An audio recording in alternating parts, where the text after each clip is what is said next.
आज दून में होगा नारी शक्ति महोत्सव। मुख्यमंत्री पुष्कर सिंह धामी रहेंगे मौजूद। दोपहर 2 बजे रेड कोर्स में होगा कार्यक्रम।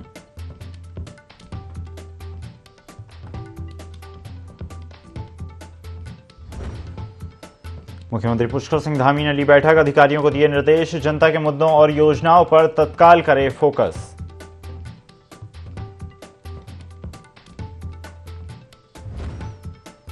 हरिद्वार में जोरों पर कांवड़ यात्रा, बड़ी संख्या में पहुंच रहे कांवड़िए, पुलिस ने किया ट्रैफिक डायवर्ट।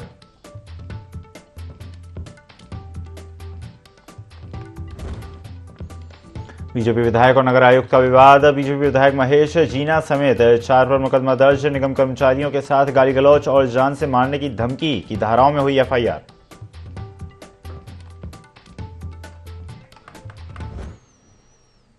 नमस्कार, स्वागत है आपका। IND 24 देख रहे हैं आप। मैं हूं आपके साथ ईसा अहमद। बुलेटिन की शुरुआत करते हैं। खबर देहरादून से है, जहां पर दून में आज होगा सीएम धामी का भव्य रोड शो। मुख्यमंत्री पुष्कर सिंह धामी त्यागी रोड से बन्नू स्कूल मैदान तक करेंगे रोड शो।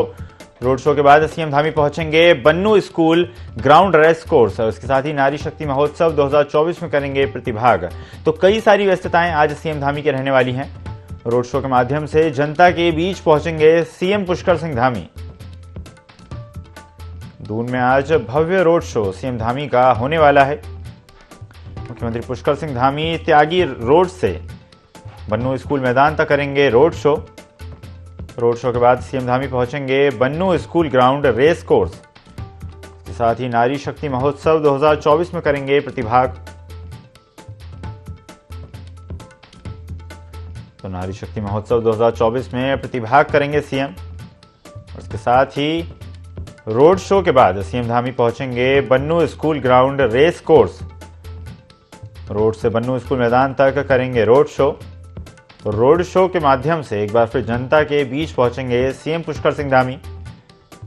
मुख्यमंत्री पुष्कर सिंह धामी त्यागी रोड से बन्नू स्कूल मैदान तक करेंगे रोड शो।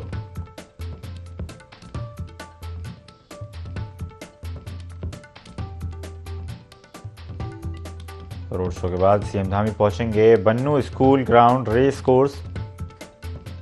नारी शक्ति महोत्सव 2024 में करेंगे प्रतिभाग।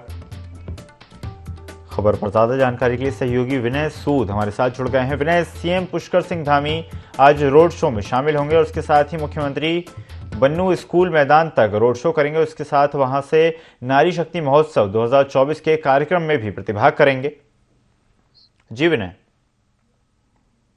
ये सभी देखिए, आपको बता दें कि आज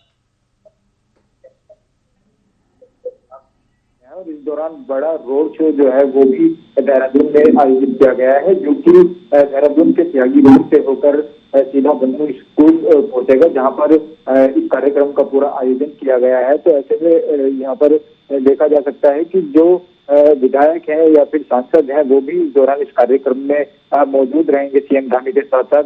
इस दौरान जो यहाँ पर संबोधन करने का जो कार्यक्रम है वो भी सीएम धामी द्वारा रहने वाला है। और पूरी जो तैयारियां हैं इस समय जोरों से चल रही है। और देखा जा सकता है कि जिस तरह से महिला को बढ़ावा देने के लिए लगातार उत्तराखंड सरकार कार्य कर रही है, तमाम योजनाएं जो है इस दौरान चलाई जा रही है। तो काफी महत्वपूर्ण जो है ये उत्तराखंड के लिए है, उत्तराखंड वासियों के लिए है। तो देखा जा सकता है कि पूरी तरह से जो सीएम धामी है आज इस भव्य रोड शो में शामिल होंगे और जो उत्तराखंड की जो जनता है उनको संबोधित करने का जो कार्य है वो भी इस दौरान किया जाएगा। जी बिल्कुल विनय, जिस तरह से आपने बताया कि उत्तराखंड की जनता के बीच आज सीएम धामी मौजूद रहेंगे, रोड शो के माध्यम से जनता के बीच पहुंचेंगे, जनता का स्वागत स्वीकार करेंगे। और इसी क्रम में देखा जाए तो लगातार लोकसभा चुनाव की तैयारी भी जारी है और इस बार जितना बड़ा लक्ष्य भारतीय जनता पार्टी ने निर्धारित किया है, तो इसी तरह से लगातार CM Pushkar Singh Dhami road show के माध्यम से भी कहीं ना कहीं चुनावी माहौल बनाने की तैयारी में है। बिल्कुल, लोकसभा के जो चुनाव है उनका जो समय है वो भी काफी नजदीक है और ऐसे में तमाम जो यहाँ पर तैयारी है वो भाजपा की चल रही है। साथ ही साथ प्रदेश के जो मुख्यमंत्री हैं पुष्कर सिंह धामी, उनके भी इस दौरान जो रोड शो है वो कई अन्य शहरों में भी जो है उत्तराखंड के अलग अलग जगहों पर किए गए हैं। तो ऐसे में देखा जा सकता है कि पूरी तैयारियों में जो है इस समय भाजपा जुटी हुई है। लगातार लोकसभा चुनाव को लेकर के जिस तरीके से तैयारी की जा रही है, कई कार्यक्रम आयोजित किए जा रहे हैं। सीएम धामी की अगर बात करें, सीएम धामी की कई कार्यक्रम जो है वो आयोजित किए जा रहे हैं। इस दौरान ये आज का जो कार्यक्रम रखा गया है काफी बड़ा कार्यक्रम है। और यहाँ पर भाजपा की अगर बात की जाए तो जो भाजपा है, भाजपा के भी जो यहाँ पर अभियान की बात करें तो अभियान जो है लाभार्थी अभियान तो उनका इस दौरान चल रहा है। तो देखा जा सकता है लोकसभा चुनाव की दृष्टि से पूरी तैयारी में जो है इस समय भाजपा जुटी हुई है। और वहीं प्रदेश के मुख्यमंत्री पुष्कर सिंह धामी के जिस तरह से रोड शो हो रहे हैं, ऐसे में जो है यहाँ भी कयास लगाया जा सकता है कि किस तरीके से जो जनता है, जनता इस दौरान हर कार्यक्रम में बड़ी संख्या में जो है पहुंच रही है। और सीएम धामी को संबोधन का जो कार्यक्रम इस दौरान रहने वाला है वो काफी महत्वपूर्ण जो है जनता के लिए माना जाता है। जी बिल्कुल, तो माना जा सकता है काफी अहम ये रोड शो है। रोड शो के माध्यम से सीएम पुष्कर सिंह धामी एक बार फिर चुनावी माहौल बनाने के प्रयास करेंगे। धन्यवाद विनय, जुड़ने के लिए और जानकारी साझा करने के लिए। बढ़ते हैं खबरों में आगे। आम आदमी पार्टी ने हरिद्वार में एक नई शुरुआत की है। आपने बैरागी कैंप में रहने वाले गरीब बच्चों के पढ़ने के लिए आपकी पाठशाला नाम से एक पाठशाला की शुरुआत की, जिसमें बैरागी कैंप में रहने वाले गरीब असहाय परिवारों के बच्चों को पढ़ाया जाएगा, जिसके बाद इन बच्चों को वहां पर बैठकर पढ़ने की सुविधा मिल सकेगी। आपने इसकी शुरुआत करते हुए छोटे छोटे बच्चों को पेंसिल किट भी उपलब्ध कराई। आपके जिला अध्यक्ष संजय सैनी ने कहा कि भविष्य में जहां भी कहीं आवश्यकता होगी तो ये पाठशाला हर तरह से मदद करेगी। उन्होंने कहा कि हरिद्वार में ये नई शुरुआत है। दिल्ली और पंजाब में आम आदमी पार्टी शिक्षा के क्षेत्र में क्रांति कर रही है।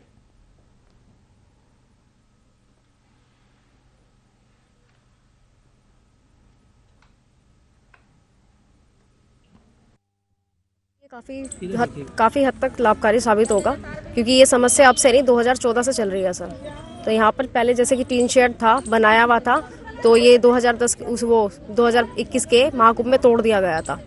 तो उसके अकॉर्डिंग फिर उसके बाद में बहुत कहा है मैंने, पर किसी ने सुनवाई नहीं की और बनवाया नहीं गया। तो बच्चे खुले में पढ़ रहे थे। जो ट्यूशन पे शाम के समय पढ़ाती हूँ तो उस समय में बच्चे खुले में। तो एक दिन सर आए, मैडम आई, तब मैंने उनको बताई ये समस्या। तो उसके बाद उन्होंने शेड डलवाया जी। तो अब बच्चे खुले में नहीं पढ़ेंगे, उनके लिए टीन शेड बच चुका है। और जितनी भी जो भी समस्याएं होंगी वो सारी सर द्वारा पूरी की जाएगी। हरिद्वार में नई शुरुआत है। दिल्ली और पंजाब में हमारे आम आदमी पार्टी शिक्षा के क्षेत्र में क्रांति कर रही है। जितने भी सरकारी स्कूल हैं वो सारे के सारे जो है नए कर दिए गए हैं। उसमें सारी जो एजुकेशन संबंधी सुविधाएं वो बना दी गई हैं। उसी के कदम पे हमने हरिद्वार में ये जो है हमें पता लगा था यहाँ पे बच्चे जो है बरसात में और धूप में पढ़ते हैं। तो यहाँ से मनीषा मैडम जो इनको बच्चों को निःशुल्क पढ़ाती है, उनकी तरफ से हमारे पे समस्या आई थी। तो हमने तुरंत यहाँ पे एक अस्थायी निर्माण का स्कूल का निर्माण करके बच्चों को समर्पित किया है। इंडिया अलायंस और सिविल सोसाइटी के प्रतिनिधि मंडल ने प्रदेश की कानून व्यवस्था के मुद्दे पर मुख्य सचिव राधा रतूड़ी और डीजीपी अभिनव कुमार से मुलाकात की और उन्हें ज्ञापन भी सौंपा। पुलिस महानिदेशक और प्रदेश के मुख्य सचिव से मुलाकात के बाद इंडिया गठबंधन के नेताओं ने बताया कि राज्य के माहौल को लगातार बिगाड़ने की कोशिश की जा रही है। ऐसे में पुलिस निष्पक्षता के साथ कानून व्यवस्था को स्थापित करने के लिए सकारात्मक कदम उठाए। सीपीआई के नेता समर भंडारी का कहना है कि हल्द्वानी के बनफूलपुरा में स्थिति ठीक नहीं है। ऐसे में पूरी दृढ़ता के साथ सभी नेताओं ने दोनों अधिकारियों के सामने इस पक्ष को रखा है कि वहां जल्द से जल्द कानून का राज स्थापित किया जाए। इंडिया गठबंधन के नेताओं ने दोनों अधिकारियों से वहां कानून व्यवस्था स्थापित किए जाने की मांग उठाई।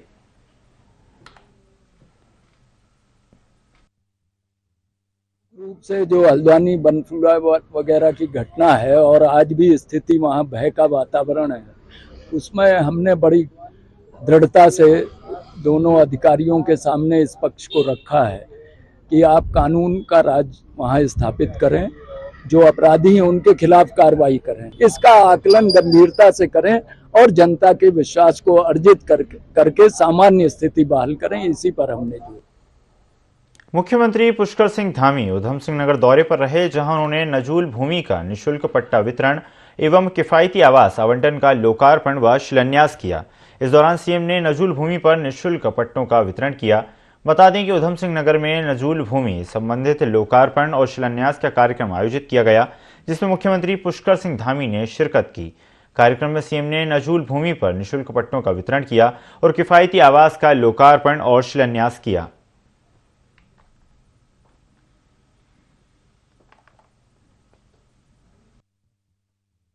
सब लोग इसकी प्रतीक्षा कर रहे थे। काफी दिनों से सबको इंतजार था और बहुत सारे लोग वो तो अपने लिए जिसको सपना जैसा मानते थे, ऐसा नजूल भूमि के मालिकाना हक और आज उसके पट्टों के वितरण समारोह में अभी आप सब लोगों ने जिनको सुना, हम सब के बीच में से जिनको हमने पूरे नैनीताल उधम सिंह नगर के लोगों ने लोकसभा में सांसद के रूप में बनाकर भेजा। कावड़ मेला चरम पर पहुंचने के साथ ही हर की पौड़ी और आसपास के गंगा घाटों पर रौनक बढ़ गई है। एसएसपी परमेंद्र डोभाल ने भी अधिकारियों के साथ कावड़ मेला क्षेत्र का भ्रमण कर व्यवस्थाओं का जायजा लिया। उन्होंने सुरक्षा व्यवस्था को लेकर कोताही नहीं बरतने के निर्देश दिए। कुंभ नगरी में फाल्गुनी कावड़ मेले की धूम है। रोजाना बड़ी संख्या में कावड़िए यहां पहुंच रहे हैं और गंगा जल लेकर अपने अपने गंतव्य की तरफ रवाना हो रहे हैं। मेला क्षेत्र में चप्पे चप्पे पर पुलिस फोर्स तैनात की गई है।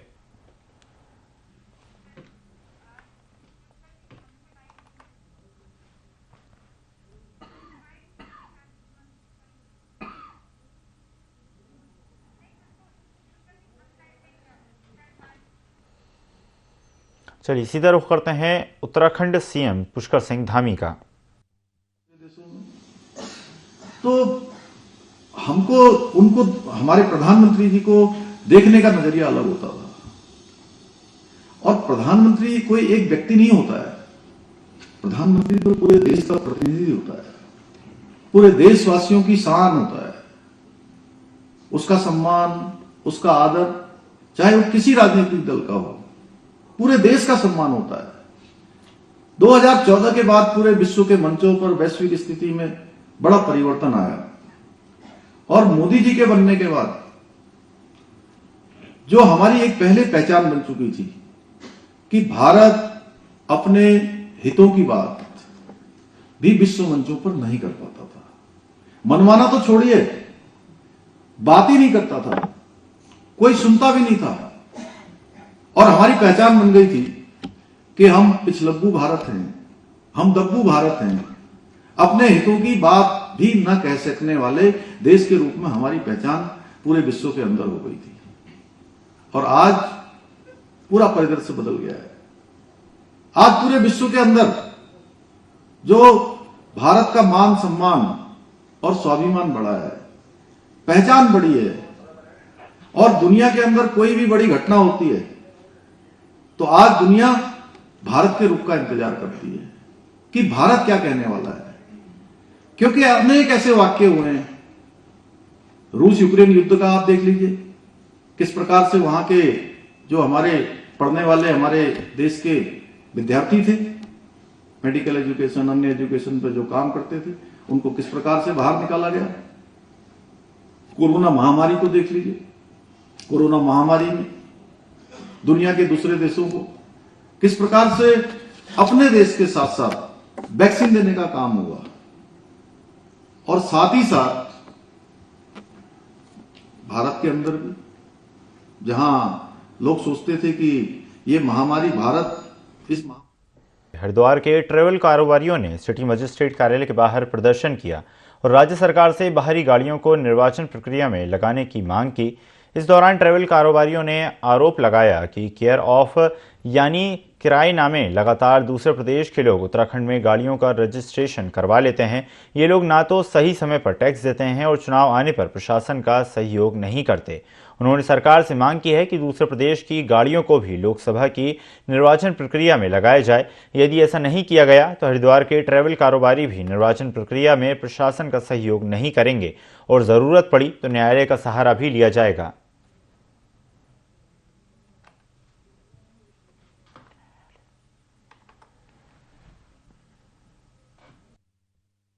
केयर ऑफ वाली गाड़ी एक एक आरटीओ दफ्तर, चाहे वो हरिद्वार हो, ऋषिकेश हो, कोई भी उत्तराखंड का आरटीओ दफ्तर, अब बाबू लोग जब भरपेट अपना कमीशन ले रहे हैं उनसे केयर ऑफ में गाड़ी रजिस्टर्ड करने के लिए, जिनका कोई यहाँ पे मूल निवास प्रमाण पत्र नहीं है, कोई चीज़ नहीं है, आईडी नहीं है उनकी, फर्जी आईडीओ के बेस के ऊपर गाड़ियां रजिस्ट्रेशन करी जा रही हैं। ये मांगे पूरी नहीं हुई तो हमारी कोई भी एसोसिएशन जो है 2024 के चुनाव में गाड़ियां नहीं देगा और गाड़ियां जो है सब अपने घरों में या आरटीओ दफ्तर में ले आके खड़ी करके चाबी जमा कर देगा। 2024 में लोकसभा चुनाव होने हैं और निरंतर पिछले 5 सालों से हम अपनी मांगों को लेकर के सिटी मजिस्ट्रेट कार्यालय, जिलाधिकारी महोदय और आरटीओ और माननीय मुख्यमंत्री उत्तराखंड से निवेदन करते आ रहे हैं कि उत्तराखंड में और खासकर एआरटीओ कार्यालय हरिद्वार में जो वाहन केयर ऑफ में पंजीकरण किए गए हैं वो वाहन लोकसभा 2024 के निर्वाचन में बुलाए जाएं। वो अन्य प्रदेशों में जो वाहन चल रहे हैं जो केयर ऑफ में यहाँ पर किरायानामा लगा करके फर्जी तरीके से उनको यहाँ पे किया गया है, पंजीकरण किया गया है, वो वाहन कभी भी उत्तराखंड में किसी भी नियोजन में सहयोग। लोकसभा चुनाव को लेकर तैयारियां जोरों पर हैं। ऐसे में उत्तराखंड की 5 लोकसभा सीटों पर 3 प्रत्याशियों की घोषणा भाजपा कर चुकी है, जबकि 2 सीटों पर प्रत्याशियों के नामों पर मुहर लगाना अभी बाकी है, जिसको लेकर भाजपा प्रदेश अध्यक्ष महेंद्र भट्ट ने IND24 संवाददाता विनय सूद से खास बातचीत की। लोकसभा चुनाव को लेकर भाजपा की तैयारी जोरों पर है। ऐसे में देखा जा सकता है कि जो भाजपा है किस तरीके से उत्तराखंड की अगर बात करें तो उत्तराखंड में किस तरीके से जो है तैयारियां चल रही है। और हमारे साथ हैं भाजपा के प्रदेश अध्यक्ष महेंद्र भट्ट जी, इनसे बात करेंगे। सर, आपका सबसे पहले तो बहुत बहुत स्वागत है IND24 न्यूज़ चैनल, आपने समय दिया। सर, आपसे जानना चाहेंगे कि लोकसभा चुनाव नज़दीक हैं और 3 सीटों पर प्रत्याशियों के नाम तय हो चुके हैं, 2 सीटों पर अभी भी जो है पैच फंसा हुआ है, तो सर क्या कुछ कारण जो है इस दौरान रहा? देखिए, कोई पेच नहीं है। 5 सीटों में 3 घोषित हो चुके हैं, 2 सीटों पर केंद्र ने तो 1-2 दिन के अंदर हमको डिसीजन मिल जाएगा। और मैं कह सकता हूँ कि लोकसभा चुनाव की दृष्टि हमारी तैयारी पूरी तरह अब एक मुकाम की ओर बढ़ रही है। और मैं कह सकता हूँ बूथ की टोली से लेकर और हमारे पूरा प्रदेश स्तर का जो संगठन है प्रत्येक दिन के कार्यक्रमों के माध्यम से समाज के हर वर्ग को जोड़ने का काम कर रहा है। उसी दिशा के कार्यक्रम लिए हुए हैं और आगामी दिनों में कार्यक्रमों और गति हम लोग देने वाले हैं कि हमने तो प्रत्येक बूथ पर अपनी 11 कार्यकर्ताओं की टोली बनाई है। हर कार्यकर्ता को घर बांटे हैं, हर घर पर संपर्क करना है, समाज के हर वर्ग के व्यक्तियों के साथ जोड़ना है। उस दिशा के कार्यक्रम हमारे गतिमान है। आज भी हमारा लाभार्थी संपर्क अभियान चल रहा है और मैं कह सकता हूँ बड़ी संख्या में हर मंडल में कार्यक्रम हमारा बहुत प्रामाणिकता के आधार पर इसको किया जा रहा है। लोकसभा सीटों पर जो है भाजपा की जीत बहुमत के साथ, पूर्ण बहुमत के साथ जो है इस बार की जीत प्रचंड जीत होगी। जीत तो 50+1 पे होती है, लेकिन मैं कह सकता हूँ कि जमानत भी कांग्रेस के लोगों की नहीं बचेगी। हमने इस तंग की अपनी रणनीति तैयार की हुई। ये थे हमारे साथ भाजपा के प्रदेश अध्यक्ष महेंद्र भट्ट, जिनका साफ कहना है कि 5 लोकसभा सीटों पर प्रचंड बहुमत के साथ बीजेपी अपना परचम लहराएगी। देहरादून से IND24 के लिए विनय सूद। आगामी लोकसभा चुनाव को लेकर पुलिस प्रशासन अपनी तैयारियों में जुट गया है। लोकसभा चुनाव के दौरान शांति व्यवस्था बनाए जाने को लेकर मंगलौर क्षेत्र में क्षेत्रीय पुलिस पैरामिलिट्री फोर्स के जवानों के साथ कस्बे में फ्लैग मार्च निकाल रहे हैं। साथ ही संवेदनशील क्षेत्रों का भी भ्रमण किया जा रहा है। आगामी लोकसभा चुनाव को सकुशल संपन्न कराए जाने के लिए आमजन से पुलिस सहयोग करने की अपील की जा रही है। फ्लैग मार्च निकाला जाकर लगातार प्रशासन द्वारा लोगों को अवगत कराया जा रहा है। सीओ मंगलौर विवेक कुमार ने बताया कि शांति व्यवस्था बनाए जाने को लेकर क्षेत्र में फ्लैग मार्च निकाला जा रहा है।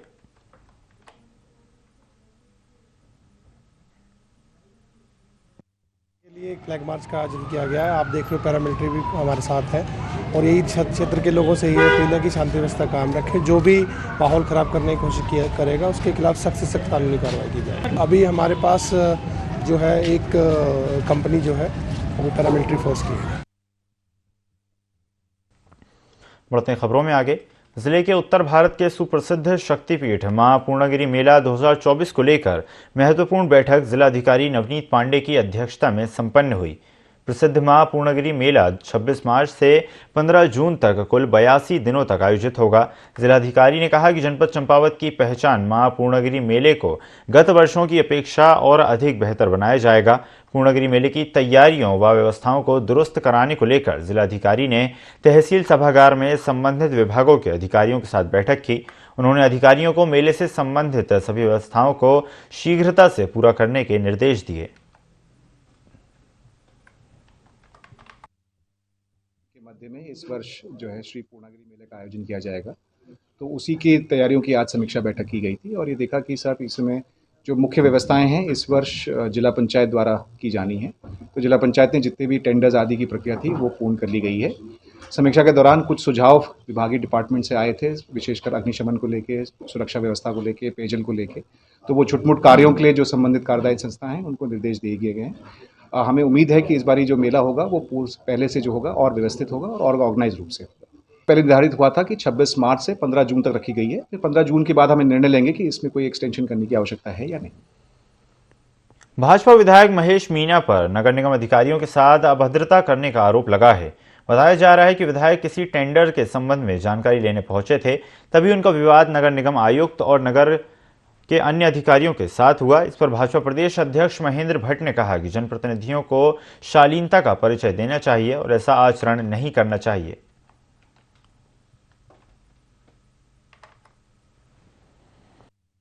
और अधिकारी को भी अधिकार है कि उसको सौम्यता के साथ उन बातों को उत्तर देना। इस प्रकार की बोलचाल की भाषा को और गुस्सेले स्वभाव को करना ये कितना जनप्रतिनिधि के लिए उचित होता है, न किसी सरकारी कर्मचारी को उचित होता है। इसलिए क्योंकि ये मामला जिस सीमा तक गया जाना नहीं चाहिए था। मैंने पहले भी अपने सब विधायकों से मैं इस बात को कह चुका हूँ कि शालीनता ही मनुष्य के स्वभाव का अंग होना चाहिए। ठीक है, गुस्सा भी मनुष्य स्वभाव का एक पक्ष होता है, लेकिन गुस्से को भी जनप्रतिनिधि को कैसे कंट्रोल में रखना है इसका अभ्यास भी रखना चाहिए और इस प्रकार की स्थिति निर्माण न हो इसका सबको ध्यान रखना है। जनमैत्री कल्प घाटी युवा समिति उर्गम और नाबार्ड के सहयोग से 2 दिवसीय तृतीय हथकरघा मेले का समापन हो गया। ब्लॉक प्रांगण जोशीमठ में आयोजित इस मेले में विभिन्न विभागों के स्टॉलों के साथ साथ जोशीमठ विकास खंड में NRLM यानी कि परियोजना के तहत लाभान्वित महिला स्वयं सहायता समूहों ने स्थानीय उत्पादों सहित सब्जियों के स्टॉल लगाए। प्रदर्शनी में नाबार्ड और जनमैत्री संस्था के सहयोग से संचालित उत्पादों की भी प्रदर्शनी लगाई गई। जनमैत्री के सचिव प्रदीप चौहान ने बताया कि इस मेले में कल्प घाटी मत्स्य फूड वैन का भी उद्घाटन किया गया। साथ ही क्षेत्र में कार्यरत महिला समूह स्टॉलों के माध्यम से प्रदर्शनी लगाई गई।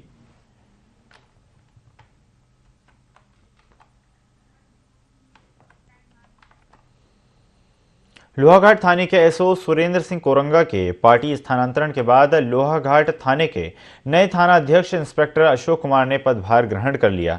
इंस्पेक्टर अशोक कुमार ने कहा कि उनका मुख्य फोकस लोहाघाट थाना क्षेत्र में नशे के कारोबार व कारोबारियों का सफाया करना है। उन्होंने कहा कि स्कूल टाइम में स्कूल के आसपास मंडराने वाले मंचलों पर सख्ती से लगाम लगाई जाएगी और जल्द व्यापारियों और आम लोगों के साथ बैठक कर उनकी राय से कानून व्यवस्था में सुधार की रणनीति तय की जाएगी।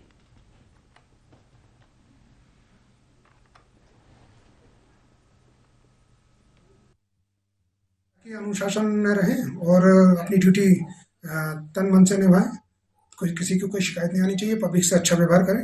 यातायात व्यवस्था के लिए मैंने अभी यातायात वालों को बुलाया था। जो हमारे मेन पॉइंट है उन्हें चिन्हित करेंगे और इस संबंध में जो है कोशिश करेंगे कि जो है यातायात व्यवस्था सुचारू रूप से चल सके। बाकी हम लोग कंटिन्यू एक अपनी जो है पर्सनल टीम निकालेंगे इसमें, जो उनका काम केवल नशे का जो सौदागर हैं उनको ही चिन्हित करना रहेगा। इस बुलेटिन में फिलहाल इतना ही। खबरों का सिलसिला लगातार जारी है। बने रहिए IND 24 के साथ। नमस्कार।